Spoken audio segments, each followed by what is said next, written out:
Hi everybody, it's No Russ way. and my Hammers 11. I hope you're all safe and well. If you're new to the channel, please consider subscribing, hitting the bell icon so you're notified of any time we have new content going up. Obviously, we have videos going up daily, but now we're having 2-3 videos up in a day, and every interview, every story, every memory we're recording is brilliant. So please make sure you don't miss any of that, including today's guest, another ex-Hammer. I'm so privileged. He played 67 times for the club, scored 23 goals.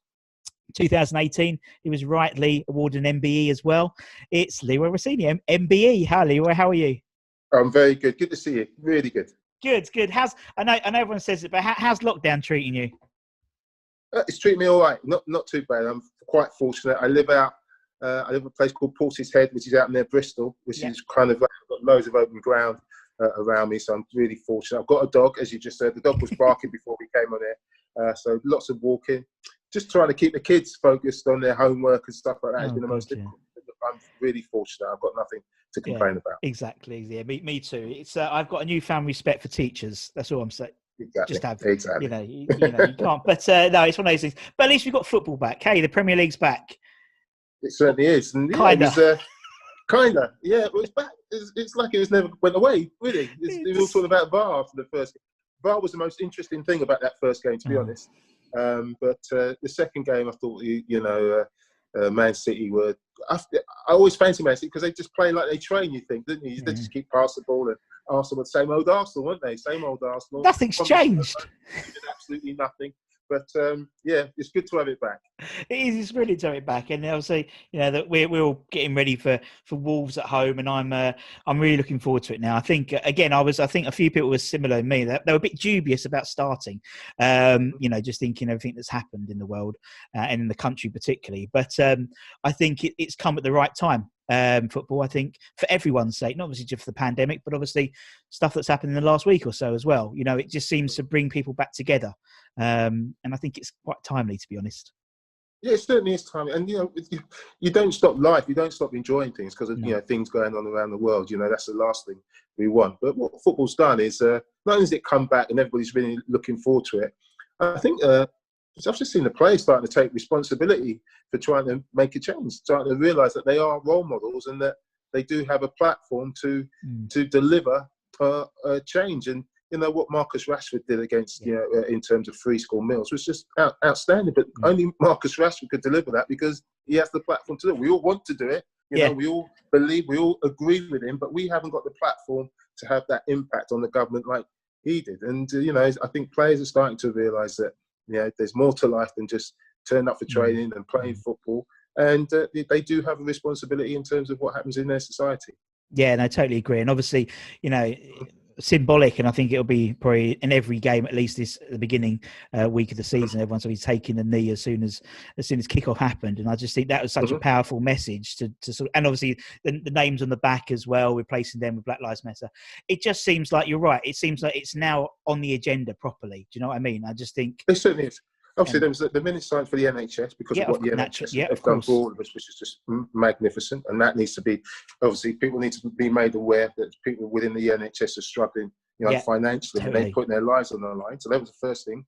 The second thing was the taking the knee, which obviously another thing which needs to be kept within the media and needs to be talked about. And then we got with the football, exactly. That is life. That is life. But you need to focus on what's important. That's what they did. Exactly. I thought they did it really well. No, I think so. I think it was a nice touch. You said you obviously got but it had sort of a dual purpose, didn't you? You had obviously the Black Lives Matter on the back, but then you had the NHS logo on their tops and everywhere possible. I think it's totally right. And as you said, as soon as it started, VAR up again, and we're back to normal. Arsenal going to capitulation. David Luiz is a nutter, and we're back to normal. Although I did think that Kevin De Bruyne looked a bit. I know I can't speak, but he did look a bit unfit to me. I think, to be honest, I think they all did. People don't realise it's that you can do all the training in the world, but as soon as you get on that pitch and you start playing 90 minutes to get your second wind. I remember the day. It was a long time ago. I remember trying to get your second wind and trying to get up to speed with the game. You're as fit as you physically fit, but you're nowhere near football fit, and that's where the players are at the moment. So I thought they did admirably. No, I think they did all right. Yeah, and I think but it was interesting because obviously again we're not really talking about West Ham. It doesn't matter at the moment. It's interesting because obviously Guardiola didn't have any like pre-match, like any sort of warm-up matches. No. Whereas I think we've had two. We had QPR and Palace, and Arsenal had one, and was taking different approaches. Obviously Guardiola didn't do any warm-up matches, but others did, and we'll see what happens if it was right or not. Exactly. Anyway, let's not talk about. Let's talk about West Ham. Obviously the idea of the channel is. Basically, I've been interviewing fans all over the world in the last 3 or 4 weeks. We've started this channel up, and players as well, but their memories of the club and also the 11 players that they were for the fans that they enjoyed, and obviously, and your name's appeared in a couple of fans' 11s as well. That's nice. Yeah, it's brilliant. Yeah, not at all, but it's like because it's all about generational things. So it's obviously people in the right generation, in the right times. One of Hammer's Chat's main YouTubers, Gonzo, picked you in his 11. I remember that off the top of my head, but it was his era. It was your and it was that season, that 88-89 season. We'll talk about it in a minute. So for you, obviously, for those of you who don't know Leroy's story in terms of West Ham, he joined from Fulham, who were in essence, in today's money, they were League Two, and West Ham were Premier League, basically. 275 grand. How did that all happen? Why West Ham, Leroy?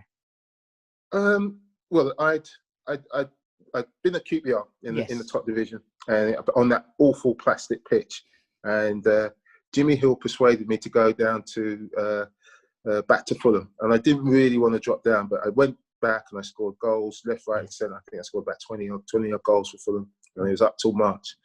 And then I read in the paper that West Ham were going for Kerry Dixon and wanted to pay £1 million for Kerry Dixon, and Kerry Dixon had turned them down.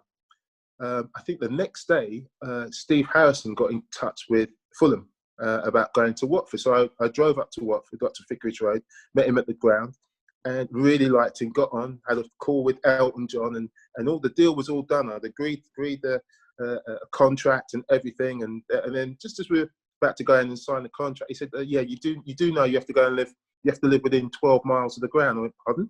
He said, you have to live within, all the players we signed have to live within 12 miles of Vicarage Road. And I'm a South London boy, and I thought, exactly. I had 2 young boys, and I'm not taking them out of school. And I said, no, that can't happen. So the deal broke down on that. So I drove away, quite happy, drove back to Fulham, went back to training. That Friday morning, John Lyle turned up with Eddie, the chief scout, at the ground. And Ray Lou said, look, West Ham here, they want to have a chat with you at the Fulham training ground. So I had a chat with John. He just told me about the club. He said, this is what we're offering you, 3-year contract.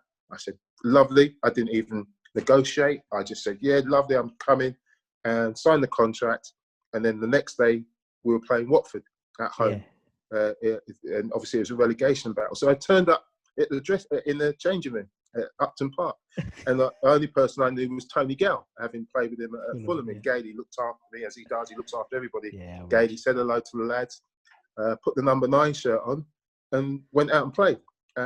Fortunately, I scored the winner. Stuck it through Tony Coton's leg. Never forget that. I was running through, and I thought, I'm just going to hit it as hard as I can and keep my head down. Don't do anything silly. Just hit it, put my head down, hit through it, went through his legs. We won the game 1-0. And eventually Watford went down and we stayed up.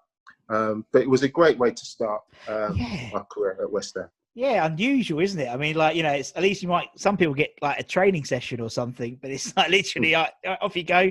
That's mental, absolutely mental. But you're right, like it happened so quickly. And obviously, speaking to John, obviously John Lyle, he was an amazing manager, and then you have. Obviously that the season after that, obviously you scored a few goals the rest of that season, because it was March, I think. And then obviously the following season was the season, really, that most people remember, in that you scored 15 goals that season, I think, 88, 89. And including 4 against West Brom in the old full members cup, weren't it? Or the old Simod Cup, that was it. That's right. And that was incredible. And obviously that achievement, scoring 4 goals, obviously that was the first time since COYI, and I think that's the last time that's happened for a West Ham player since then. Okay, I didn't know that. Yeah, I think so. I don't look at records and stuff like that, but I do remember, because it was, and the centre half was Chris White. And you know what? I love playing against Chris. Chris was a terrific footballer, played for Arsenal. But there were certain players who I enjoyed playing against because I could bully him a little bit. Yeah. You know what I mean? So, but he's a terrific footballer. So I really enjoyed that. I really enjoyed that season. But it was the season we went down. Yes. And it was the season where I picked up a knee injury, a really bad knee injury. And so I was not training. I was having my knee drained on a Friday or just before the game. And obviously it was the year of the Hillsborough disaster as well. And I remember that end of the season, I was so focused on my knee that I was scoring every single game, but I wasn't training, I was scoring. And then we went to Sheffield Wednesday. We were the first game, weren't we, after the Hillsborough disaster, 2 weeks after. And I'll never forget that because I just looked at that stand and just you just couldn't believe what had gone on. We won the game 2. I think I scored twice. I think we won the game 2-0. But it was weird because it didn't really sink in until I stopped playing. If you know what I mean, because we were right in the middle of a relegation battle, and you know what football's like. And over the years, you've read about what actually happened on that day, and that didn't really sink in until I stopped playing. But you know, we kept on going towards the end of that season, and I think we then went to Liverpool, didn't we? It was on a Tuesday night or Thursday. I can't remember. It was the night. Game. And we needed to win, didn't we, to stay up? And we went 1-0 down. I think I scored, I equalised, and then at half time we went in 1-1, thinking that we had a real chance. I think we eventually lost the game 4-5. I can't remember 4-5. Yeah. It's not something I want to remember. And we went down.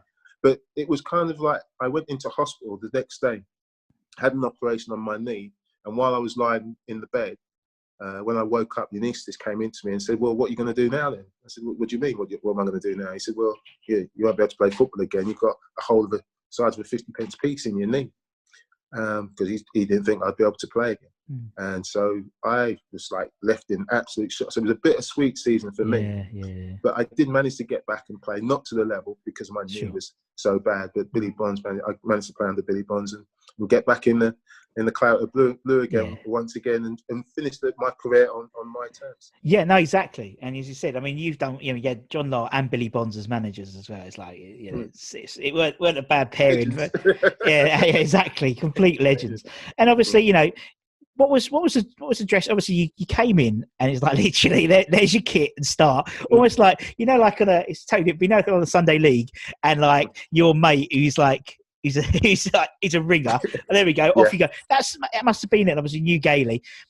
What afterwards? What was it like being in that dressing room? Because there's a lot of big characters in that dressing room of Gailey and people like Alvin and people like that. Gailey, Phil Parkes, Alvin Martin, Ray Stewart. Liam Brady, Alan Devonshire, Incy was there. I'd taken Incy to play centre forward the week before, but he's still a young boy. But what a big character! My good mate, I'm still good mates with Georgie Paris, and Dickens, Mark Ward.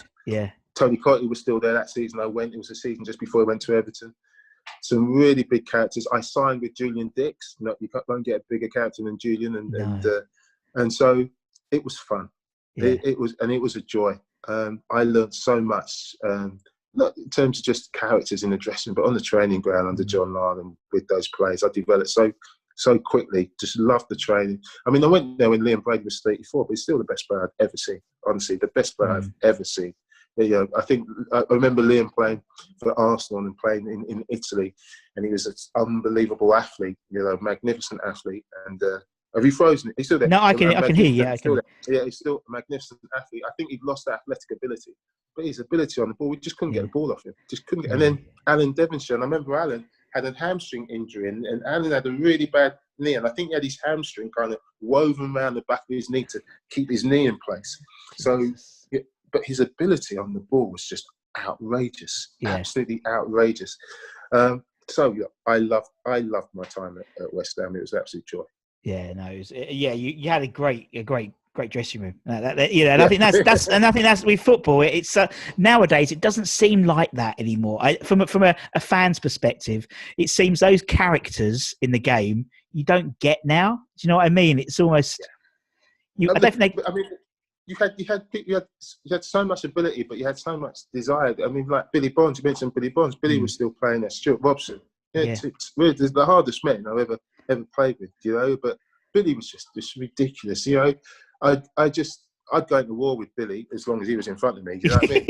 because he was quiet, he was humble, but geez, he was just so driven, and he just wore that shirt with absolute pride. And if you didn't wear it with the same amount of pride, you basically were in trouble. And that wasn't a problem for me. Running about, you know what, I think, and it just, I mean, I only played 67 games for West Ham because of my injuries.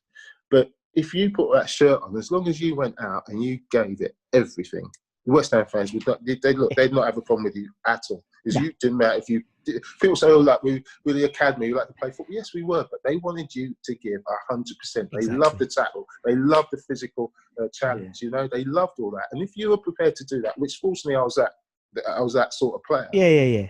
They forgave you everything, and you know what? So it was easy to play for West Ham. Yeah. Honestly, it was the easiest club because Fulham. I love Fulham. You know, it's my first club, but Fulham was a lovely place to go and play football because it was by the river. Yeah, you know, it's a lovely little setting. You could. I think the subs had picnics when they went to the ground as well. You know, sat on the side and enjoyed the day. At West Ham, it was just a cauldron of emotion and a cauldron of joy but when we won, it was absolutely joyous on Upton Park of an evening. It was joyous, and we went on celebrating for a few days after as well. So it was just it was the best period of my football career, although unfortunately it wasn't long enough. Sure. Yeah. No, I get that totally. You've touched on some of the players that you played with. And as I said, we're doing this 11. That's the whole idea of this thing, is to do this 11. And so we try and do 4-4-2, and just the players that you enjoy playing with. And obviously, it's not saying that one person's better than another, but from your personal opinion. So for the Leroy 11, West Ham 11, who would be in goal for you? I could probably guess. Yeah, exactly. I could probably write this one down, to be honest. But yeah, Parksy was just such a character, such a laid-back character, really imposing goalkeeper.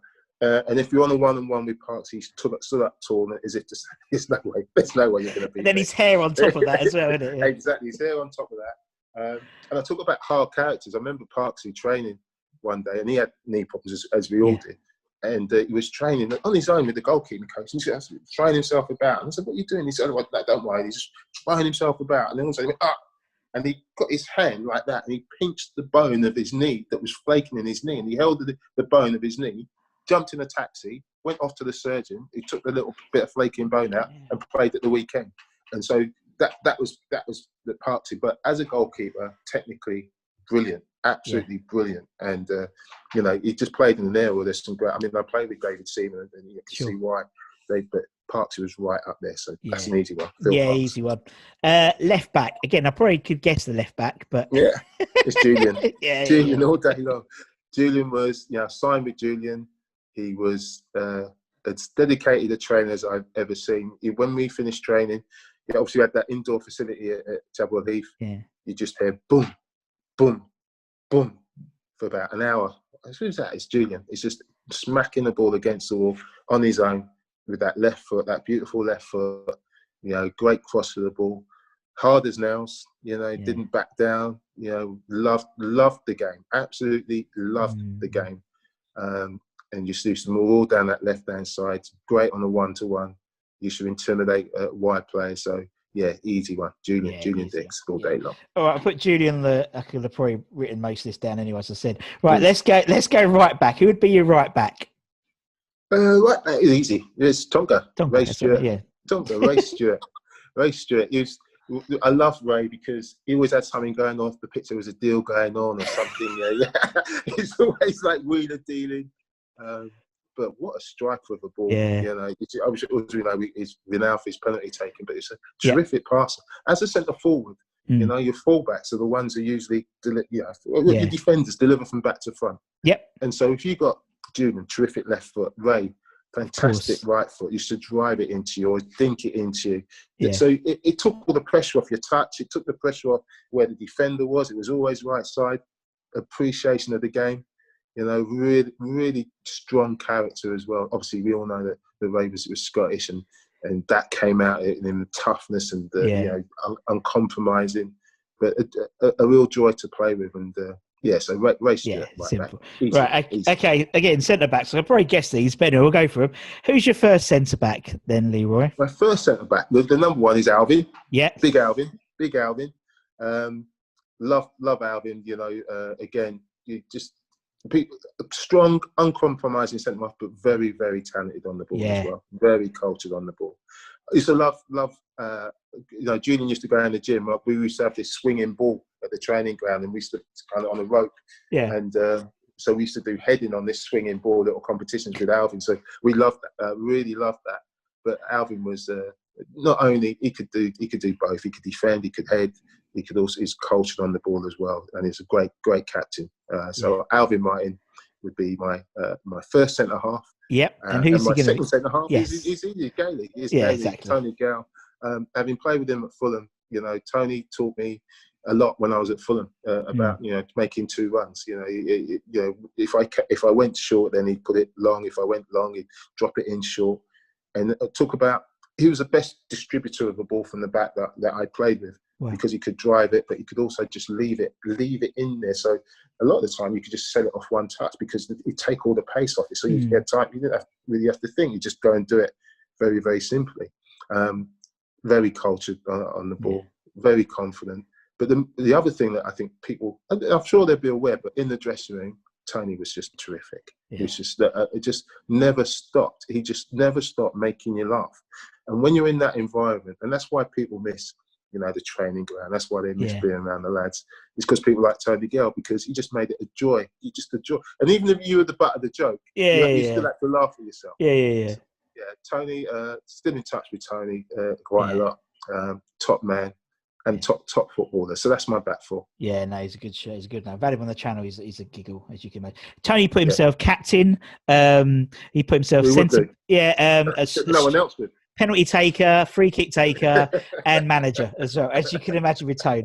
Right, okay, Reggie's in. We'll put him in. Let's go midfield. Let's go left midfield. Who we have left midfield then? Again, I didn't find this too difficult. And Devonshire. And Devonshire all day long. He moved so beautifully as well, by the way. He was so graceful with the ball. As quick with the ball as he was without the ball. Loved the way he used to come inside. You know, people said wide left. He wasn't a wide left player. He's someone who started off there, but drifted into different areas of the pitch. Really difficult to mark, really difficult to pick up. But just the joy. The things that he did in training with you know, just stand back. That's not bad. That's not bad at all. And he loved the game. He loved playing football, and you know, again, he just lend you the ball, and he'd come inside, lend you the ball, and then I just had to get in the box. I didn't worry about anything because I knew it was going to come in. Whether he'd set up the overlapping Julian Dix or whether he'd come inside. You know, it just made the game really. The game is a simple game, but he made it look very, very, very simple. But he was artistic. He is a real artist on the ball. So that's an easy one. Definitely. Easy. Okay, who's going to go on the other wing then? Who's going to go right midfield then? Well, different again, but I love playing with Mark Ward. Absolutely. I love playing with Mark Ward because again, he'd keep the width. He was direct. You know, get it. He did a little shuffle and he'd get the ball in the box. Now, for centre forward, you got, you know, the balance on one side. You know, Alan will come inside, get the full back in, but Mark would keep the width. And the balls I always tell people, you know, as a coach, you know, you see, and you'll see it on match of the day, people will put a ball in the box and it'll go flying across the 6-yard box. They go, oh, what a great ball. It's not a great ball because you can't get on the end of it. You know, you're not Usain Bolt. But Mark would he had this driven ball, which he it looked like it was going at pace, but the pace would come off it. It was coming into the box. So I had time to jump, and I was a decent jumper. I was a decent jumper. So I had time to jump and time my runs. So I loved the pace that he put on the ball. So Mark Ward on that right hand. And he was a feisty little thing as well. Really, he could be nasty as well. And won at cards all the time, but I think later in his book he told everybody he'd beat him. So but I let him off that. But feisty character. You need that. You need them in your team. Yeah, you need a balance, don't you, in case it all goes a bit pear shaped. Right, okay, but Waldy in. Let's go centre midfields then. It'd be interesting. Who are you going to have in the centre midfields then, Leroy? This was the toughest, to be honest. because Incy was there for a little while, Yeah. while I was there. Yeah, Alan Dickens, he was again very graceful, bomb forward. Georgie Paris, who just loved, just to run about tackling everybody. And Stuart Robson, who's a very good friend of mine, and I just thought if he hadn't had the injury problems, he would have gone and played for England. He was outstanding. Yeah. But I just couldn't see beyond these two. In all of the first one's Liam Brady, because as I mentioned, Liam in there, just the absolute one of the best players I've ever seen. Really? I always mention people like Glenn Hoddle and Paul Gascoigne. Well, Liam Brady's right in there, by the way. He seems to be the forgotten man, doesn't he? In that sort of, people say, I mean, when he's come on the chat, when people have spoken about him before, the comments and the videos afterwards is like Liam Brady just didn't get the recognition really, compared to the others, compared to the Hoddles of this world and stuff. Yeah, well, I wonder if that's because he didn't play for England. He played at international levels, like George at international level. But Liam hadn't played in Italy, and there's a reason why, because he was just ridiculous, absolutely ridiculous talent. Couldn't get the ball off him, inside, outside of the foot, still had eyes in the back of his head, calm as you like, under pressure, made the game look easy. The game just slowed down when he got the ball. So Liam Brady in there. And you know what?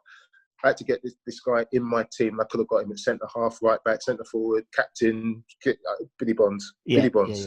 Billy Bonds has got to be the toughest man I've ever known, the fittest man I've ever known, and the nicest man I've ever known as well. A granddad, got loads of granddaughters as well. Yeah, very humble, very not laid back, but unassuming. But when he got on the pitch, he was focused on what he had to do. So, Billy and Liam in the centre of my midfield. Tasty, that's tasty. Yes. Right, okay, let's go up front. You put yourself in, Leroy? I've got all day long. Of course you got. I've got to get those stats in for those 11s. I've got to get more games in. But I mean, to be honest, I put myself in there. I'll have to put Tony TC in up front, because it's unbelievable goal scorer. And I bumped into him yesterday, to be honest. Oh, did you? And I met Tony. Yeah, bumped into him, and he's used to every single goal he put, how he scored it, and his little black. Oh, he's incredible. And absolutely focused on, and he was just a total goal scorer. And I don't mind playing with goal scorers. I don't mind doing the dirty work, because as long as we win, and they score, I'm quite happy with that. So I put TC in, but it was obviously between TC and Frank McAvenny. Frank came. I think I don't think I saw the best of Frank. I think that's when he played up front with Tony that year when West Ham finished. I think it was third, was it? 85-86, yeah. 85-86. I remember that. They were terrific. But Frank came, I think, the following season for 1.25 million. And I don't think we saw the best of Frank. But what a joyous man. I loved going out with that man. But he was an absolute joy. He wanted to have fun on the pitch. There's no one who worked harder, and no one who gave everything, played with his heart. The fans absolutely adored him, because even when things were going right, there's no one who'd run further than Frank McAvenny. So it's a real tough one. So what I will say, I will drop myself with Frank McAvenny.